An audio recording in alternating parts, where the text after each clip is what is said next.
کہ حکومت نے پیٹرول اور ڈیزل کی قیمت میں اضافہ کر دیا ہے۔ پیٹرول کی قیمت بڑھا کر 458.40 فی لیٹر کر دی گئی ہے۔ ڈیزل کی قیمت 520.35 فی لیٹر ہو گئی ہے۔ وفاقی وزیر پیٹرولیم علی پرویز ملک کا اعلان، کہا کہ خلیج کی جنگوں کی وجہ سے عالمی منڈیوں میں بھونچال آیا ہوا ہے۔ بہت سے ایسے ملک ہیں جن کے پاس اسٹریٹجک تیل ذخائر بھی موجود ہیں، مگر وہاں بھی توانائی کی ایمرجنسی نافذ کی گئی ہے۔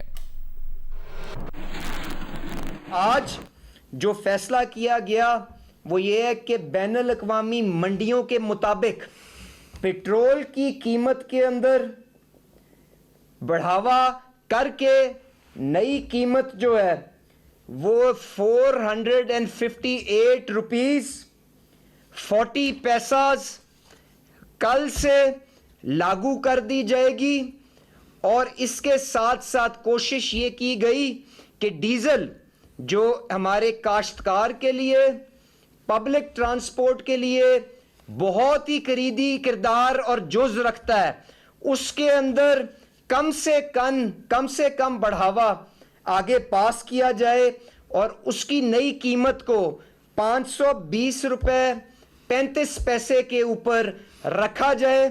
تو حکومت نے اپنی چادر دیکھتے ہوئے بھرپور کوشش کی ہے کہ عوام کو بلینکٹ پروٹیکشن بھی دی جا سکے، پر کیونکہ وسائل محدود ہیں اور اس جنگ کے اختتام کی کوئی ابھی حالت سامنے نظر نہیں آ رہی۔ وزیر خزانہ محمد اورنگزیب نے پریس بریفنگ سے خطاب کرتے ہوئے کہا ہے کہ موٹر سائیکل سواروں کو ہر ماہ 20 لیٹر پیٹرول رعایتی قیمت پر دیا جائے گا، ان سے فی لیٹر 100 روپے کم وصول کیے جائیں گے۔ وزیر خزانہ نے کہا کہ انٹرسٹی پبلک ٹرانسپورٹ کو ڈیزل پر فی لیٹر 100 روپے سبسڈی دی جائے گی، ٹرک اور گڈز ٹرانسپورٹ کو فیول پر 70,000 روپے ماہانہ سبسڈی دی جائے گی۔ انہوں نے بتایا کہ ریلوے کے لیے حکومت سبسڈی دے گی تاکہ کرایوں کو مینیج کیا جا سکے۔ اب حکومت ہر خاص و عام کے لیے سبسڈی سے محدود سبسڈی کی طرف جا رہی ہے۔ موٹر سائیکلز 2 ویلرز کے لیے جو امداد دی جا رہی ہے یا سبسڈی کا ہم اعلان کر رہے ہیں وہ یہ ہے کہ 100 روپے پر لیٹر، اور اس کی جو کیپ ہوگی، جو میکسیمم اس کا اماؤنٹ ہو سکتا ہے، وہ 20 لیٹرز ہر مہینے کے لیے، اور یہ اگلے 3 مہینے کے لیے یہ جو سبسڈی ہے یہ دی جائے گی for motor bikes and motor cycles.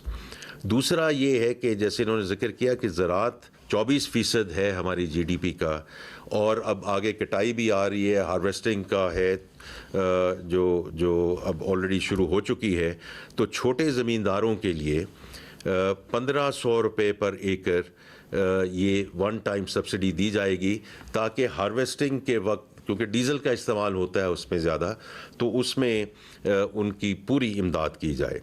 اسی طرح ڈیزل کا جو استعمال ہوتا ہے وہ انٹرسٹی پبلک ٹرانسپورٹ اور جو فریٹ ٹرانسپورٹ ہے، جو مال برداری ہماری گاڑیاں چلتی ہیں، ان کے لیے بھی 100 روپے پر لیٹر، اور یہ ہم منتھلی اس کا ریویو کریں گے، لیکن 1 مہینے کے لیے ایٹ دا فالوئنگ اسکیل ہم یہ سبسڈی اناؤنس کر رہے ہیں۔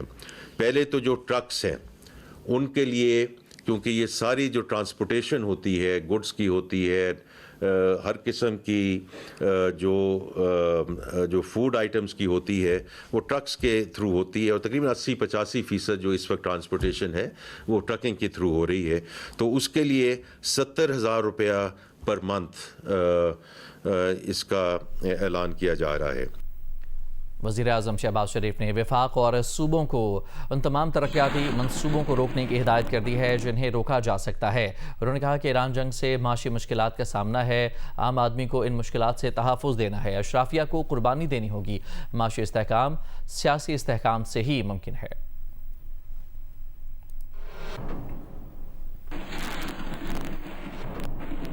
کراچی میں بارشوں کے دوران دیوار گرنے اور کرنٹ لگنے سمیت مختلف واقعات میں 6 افراد جاں بحق ہو گئے، 3 افراد زخمی ہوئے۔ کرن خان کی رپورٹ۔ کراچی میں محکمہ موسمیات نے جیسا بتایا ویسا ہی ہوا۔ صبح سے کالی گھٹاؤں کے باعث موسم خوشگوار تو تھا ہی، ساتھ ہی ہلکی بارش بھی ہو رہی تھی، لیکن دن میں تیز ہواؤں کے ساتھ کہیں تیز اور کہیں موسلادھار بارش نے شہری زندگی کا نظام درہم برہم کر دیا۔ بارش کے باعث شارع فیصل پر ہر بار کی طرح اس بار بھی نرسری کے مقام پر پانی بھر گیا۔